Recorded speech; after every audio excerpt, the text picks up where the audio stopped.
I'll probably keep checking back on the headphones, but I want to kind of be more in the interview than not.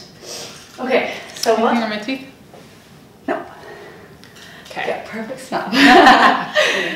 First, I just want you to introduce yourself how you would want to be introduced. You know, you can say whatever you want to say about yourself and kind of where you've come from in the field of producing. Yeah, so I am Alicia Haywood. I am a producer, a media producer. I've been working in the professional media industry for 22 years now. And I've done a variety of media over the years. Television, independent film, radio, digital content, kind of all across the board. Everything. Everything. The jack of all trades. I said it in my thesis somewhere. The jack of all trades. Alicia.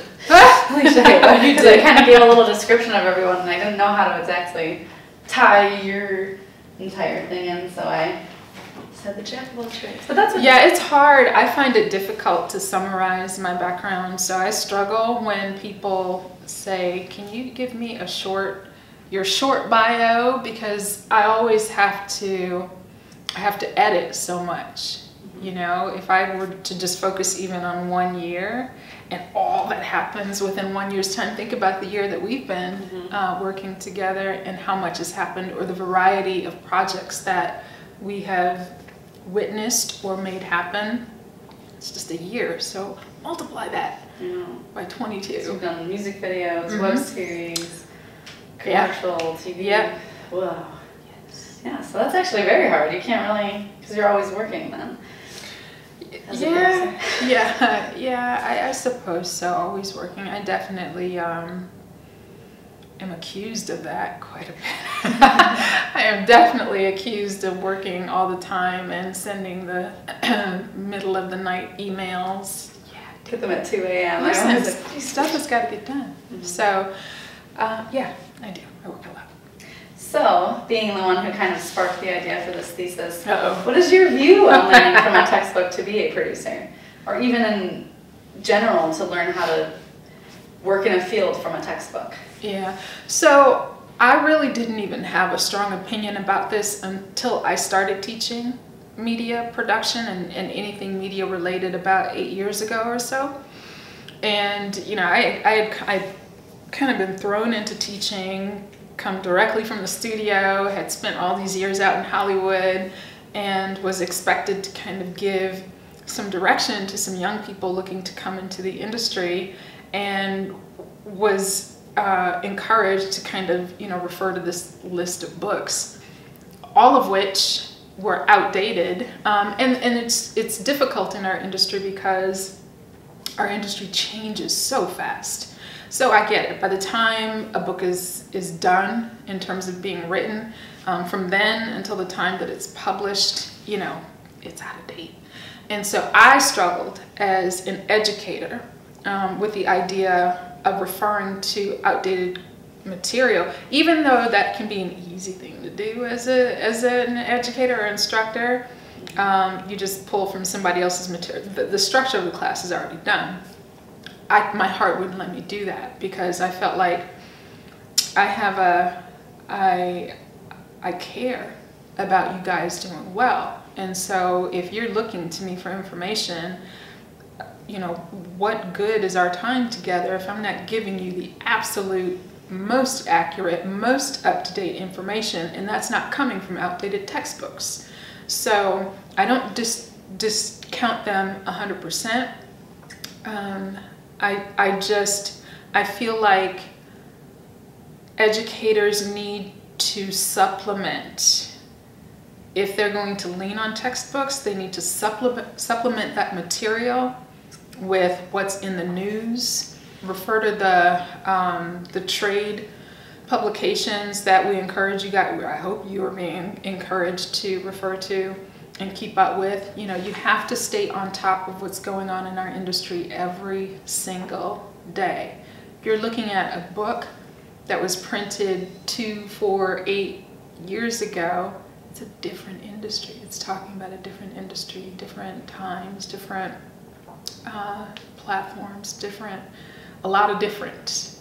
Yeah, so Again, I don't discount them 100%. I just feel like educators have to be very mindful of what they're presenting to this new generation of media makers, media content creators, those of you who want to actually have a sincere career in the media industry that lasts. To be successful. You know, yeah.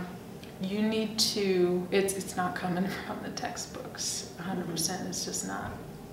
Yeah, so like the main, now, since it's kind of evolved, my thesis is that we can get the foundation, but you don't get the in-depth, everyday, what you're going to be doing, what a producer actually is. There's a definition in the book, somewhere on my thesis, just saying, the producer is the one in charge of the production. That's basically all it says. Ta-da! And so, yeah, and like knowing now go be one. Yeah, right. Go be in the field. Like, so with that, what do you? It's very broad and very hard to do. But what would your definition of a producer be? Love that question. So this is the way I like to explain producing to anyone who will ask. If you were to look at the end credits of a television show or movie, you usually see a long rolling list of names and titles and places and companies and all that. And usually somewhere near the top is the producer or some form of a producer. And that's because the producer is the only one in that mix who understands how all of those different people and places and companies, all those moving parts come together, because the producer is the one responsible for bringing them together. The producer is the one responsible for for making a project happen, taking it from the page to the screen. The producer is the one who translates that. Does that make sense? Mm-hmm. So if you were to hand me, and I always say, I have a lot of respect for writers in our industry, because everything starts on a page somewhere. Blank page. Absolutely. So if you hand me a script and say, go produce that, right? Then my job is to break down that script for every detail that you as the writer put in there, that now needs to be translated from print to reality, right? Mm-hmm. Yeah, you with me? Yeah. So then, if you write a script that encompasses a story that has 100 different characters in it who travel to 18 different countries, the producer is the one who needs to figure out, okay, well, how are we going to do this? Who are these actors? Where are we going to get them from? What are our resources available to help us make this happen? What's our time frame here? What kind of schedule do we need to actually execute this? What kind of gear is going to be required, and who actually is going to be the right people to man that gear? So the producer is the one who has to break all that down and figure out not only how to bring those things together, how to execute that story and make it real, but create a family of sorts, a pop-up business now for that project to become real. To make it the story, to make it come alive. Yes, to deliver it to audiences. Mm-hmm. Yeah. So what's your first step when you get a script? What do you read the script and kind of... Yeah, that's a great question. So yes, I read it twice, usually, minimally twice. But the first time I just read it to digest it. I want to see how it makes me feel. I want to register just sort of my immediate instinctual reactions to everything I'm reading. You know, what am I going through? What's this journey that this script is taking me on? Then, if I end that process feeling intrigued and into the idea of making this real, Then I dig into it with usually some multicolored pencils or pens or something, markers, highlighters usually, and my page tabs, and I'm marking everything that that stands out to me from a production standpoint. So the first read through is story, the next go round is production. So like locations, basically. I'm looking at. I need to remind me to share a breakdown with you. Okay. But it is actors. So cast, the cast breakdown, locations, yes. What's being called out in terms of materials that the cast might be handling, so props. What sort of stunts are in here? What sort of visual effects might be required? What sort of mood is being created here that art direction will have to pay close attention to? So I'm thinking through how to build the team now. I'm thinking through what this script is going to require of me as the producer to deliver in terms of the right team to help me execute this. So, yeah, I mean, the breakdowns, you really want to break a script down from every imaginable angle because you need to get the script into your DNA. Because as a producer, you need to be able to make instant decisions that that can have a ripple effect, and you need to be able to kind of immediately know how that ripple effect is going to impact your schedule and budget, and every other aspect of the production. Jeez, a lot more than you even expect, even though I've been researching it all semester. Yeah, it's an intense responsibility. It's a very complex job. I think very few people understand producing. I know producers who don't understand producing. That's a true story. And it is, it's probably the most thankless, you know, on the list of credits, because people show up into a situation that you create, and they often don't fully understand what it may have taken to pull that together, you know, to shut down you know, a park or city streets, or maneuver traffic so that you can so your director can get a shot up, you know what I mean? So it's yeah, and you get people, I think I've said this to you on set before, that the producer's job is pretty well handled in prep.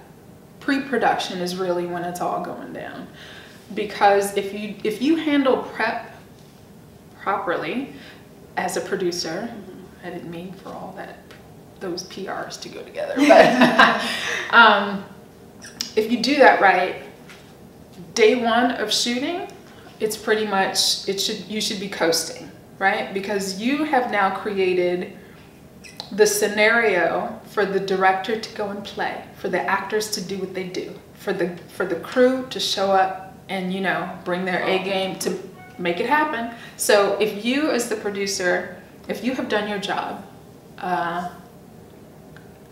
well enough, then you may not even need to be on set. And I prefer actually not to be on set most of the time, because when they are in action, when they are doing what they do, they usually will only turn to you as the producer when something's wrong, broken, somebody's hurt, somebody needs money, the police want to talk to you. You know, it's always those intense issues that threaten to shut down your production that you have to deal with immediately, because there's usually a lot of money at stake. Yeah. Yeah, that's what I've read a lot, that the producers are the ones that if something goes wrong, even though it's not their fault, it's their fault. Oh my gosh, yes. Yes, everything that goes wrong is the producer's fault. However, when everything is going right, they don't know you, you know, until it's time to wrap and everybody wants to get paid. But usually you don't hear from people when everything is going right. It's pretty quiet on set, which is great. And again, if you've done your prep well, that's when you can kind of kick back and say, okay, everything is as it should be. I did what I needed to do. Exactly. And now you just need to get to post. Make it there. Exactly. Huge issues. So being a producer and seeing different producers in the field, how they're working, how they're succeeding, what kind of qualities or key skills do you believe that you need to have in order to succeed, or that you shouldn't have as a producer? Yeah. You need to be a very detail-oriented human being. You need to be smart. You need to know how to handle money. You need to know how to handle personalities. You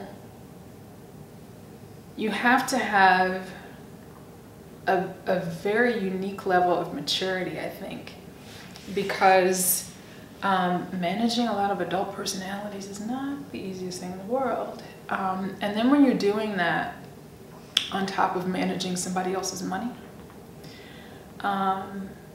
it can be intense. So you need to know how to navigate really kind of sensitive situations without hesitation. So good instincts matter a lot. Really, really good communication skills.